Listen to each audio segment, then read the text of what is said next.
Hello प्यारे बच्चों, मेरा नाम है शिशपाल सिंह और मैं आप सभी का ड्रीम बिग पे बहुत बहुत स्वागत करता हूं। आज का वीडियो 10th क्लास स्टूडेंट्स के लिए है जो अभी 9th क्लास पास करके 10th क्लास में आए हैं। इस वीडियो में मैं आपके साथ शेयर करूंगा कुछ ऐसे टिप्स जिन्हें फॉलो करके आप बोर्ड एग्जाम में बहुत अच्छे मार्क्स ला सकते हैं। तो बिना देरी किए हुए इस वीडियो को स्टार्ट करते हैं।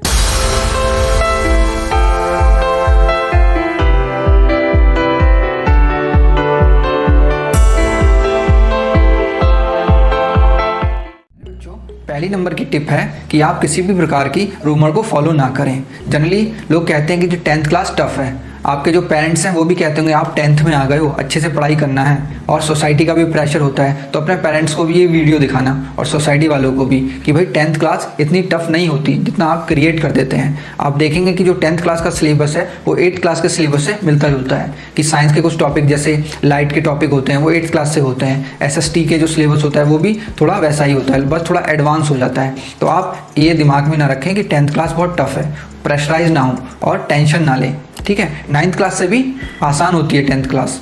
बस रूमर्स बन गए हैं, सोसाइटी का प्रेशर होता है, रिश्तेदारों का प्रेशर होता है कि भाई आपका बेटा 10th में है, उसके इतने मार्क्स आए। आपके पेरेंट्स कहते होंगे मिश्रा जी का बेटे के 97% आए हैं, शर्मा जी के बेटा के 95% आए हैं, तुम कितने लाओगे 10th में।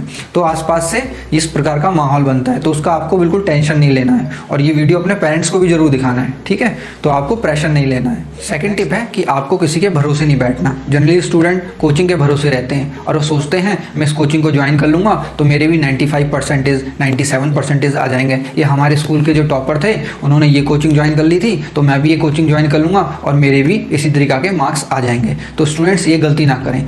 कोचिंग्स, स्कूल, ट्यूशन वाले ये सब आपको गाइड करते हैं, मेहनत तो आपको ही करनी होगी, है ना स्टूडेंट्स। तो आप क्या कर सकते हैं, अभी जैसे कोरोना का समय चल रहा है, कोचिंग, स्कूल ये सब बंद है तो आप वहाँ जा भी नहीं सकते, तो आप यूट्यूब से भी पढ़ सकते हैं। यूट्यूब से आप एक टॉपिक लीजिए, उसको पढ़िए, ठीक है, उससे कंसेप्ट समझिए, उसके बाद उस जो कंसेप्ट समझे हैं उसकी एक्सरसाइज सॉल्व करिए।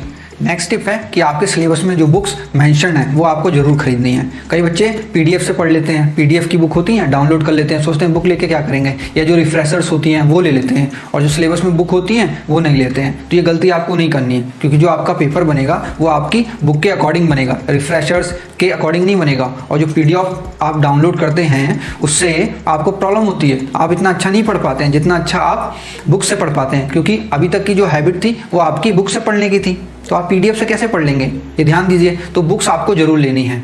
नेक्स्ट टिप है कि आपको पढ़ाई के साथ साथ थोड़ा खेलना भी है।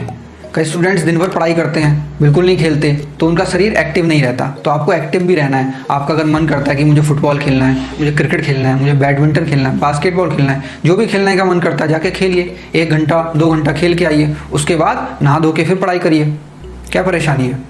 लेकिन आपको खेलना जरूरी है। अभी जैसे कोरोना हो गया है, कोरोना के कारण आप ज़्यादा भीड़ भाड़ एरिया में नहीं जा सकते, तो जहाँ भीड़ भाड़ ना हो ग्राउंड में वहाँ खेलिए, बैडमिंटन खेलिए।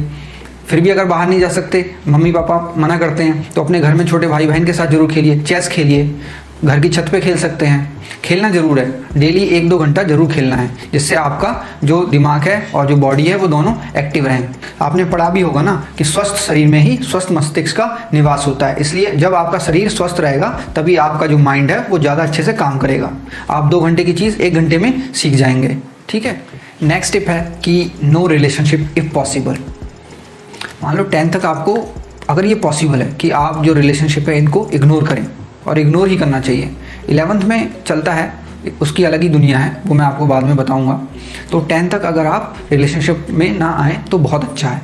ठीक है, क्या होता है ना, जैसे मान लीजिए रिलेशनशिप में 2 लोग होते हैं और किसी को कहीं ना कहीं कभी ज्ञान मिल जाता है कि भाई right now we should focus in our studies, तो इसको हम थोड़ा बाद में देखेंगे। लेकिन जो दूसरा इंसान है वो इतना मैच्योर नहीं है, मेंटली इतना स्ट्रांग नहीं है, और वो उनके जाने से बिल्कुल परेशान हो जाता है, दुख होता है उसे।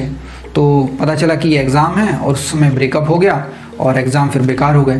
तो इसीलिए इस तरीके की चीज़ों को अवॉइड करना। नेक्स्ट इम्पॉर्टेंट जो टिप है वो है कि डायग्राम और जो मैप्स हैं उनको आपको अच्छे से पढ़ना है, उनको अच्छे से बनाना है। ठीक है, और जो लेबलिंग करना है वो भी अच्छे से सीखना है।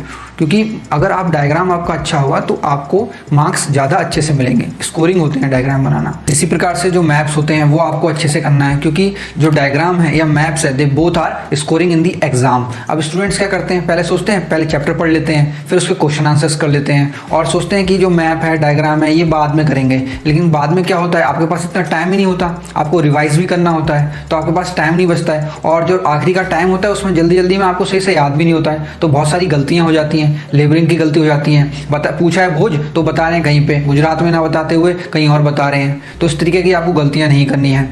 जो मैप्स और डायग्राम हैं वो चैप्टर के साथ ही आपको कंप्लीट करने हैं। मैं इस चैनल पे आपके लिए साइंस के जितने भी डायग्राम्स हैं वो पढ़ाऊंगा, तो वो स्टार्टिंग से ही मैं आपको पढ़ाते हुए जाऊंगा और मैथ में आपकी जो एक्सरसाइज है वो स्टार्टिंग से कराता जाऊंगा।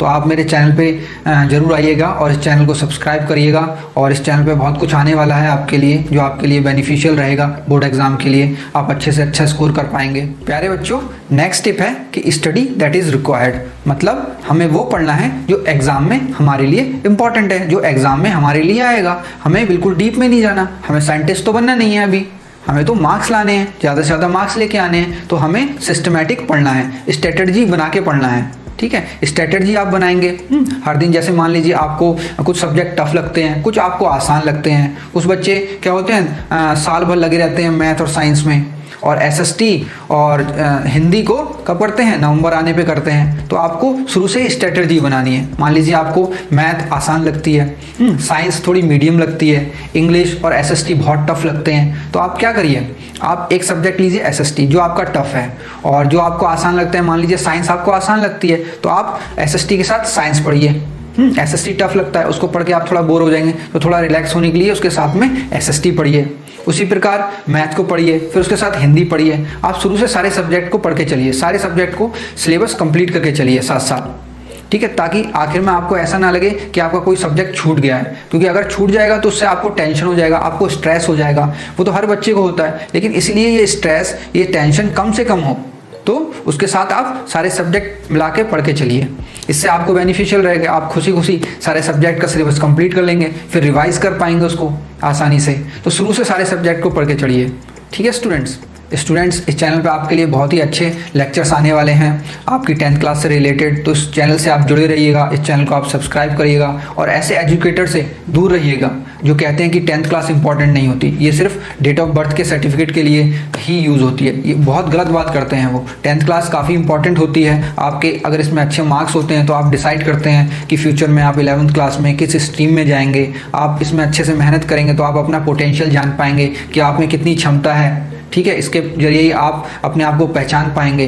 तो इस तरीके के एजुकेटर जो आपको गलत भ्रमित करते हैं, गलत बात बताते हैं, उनसे बच के रहिएगा। और आपको किसी भी फील्ड में आप जाएं, आपको मेहनत तो करनी पड़ेगी, मेहनत के बगैर कुछ नहीं है इस दुनिया में, ठीक है। आपके माता पिता आप पर इतना पैसा खर्च करते हैं, आपको पढ़ाते लिखाते हैं, तो उनकी पैसे की, उनकी बातों की, उनके काम की रिस्पेक्ट कीजिए, कदर करिए, ठीक है, और अच्छे से पढ़ाई करिए। इन्हीं शब्दों के साथ मैं अपना वीडियो समाप्त करता हूँ। जय हिंद, जय भारत।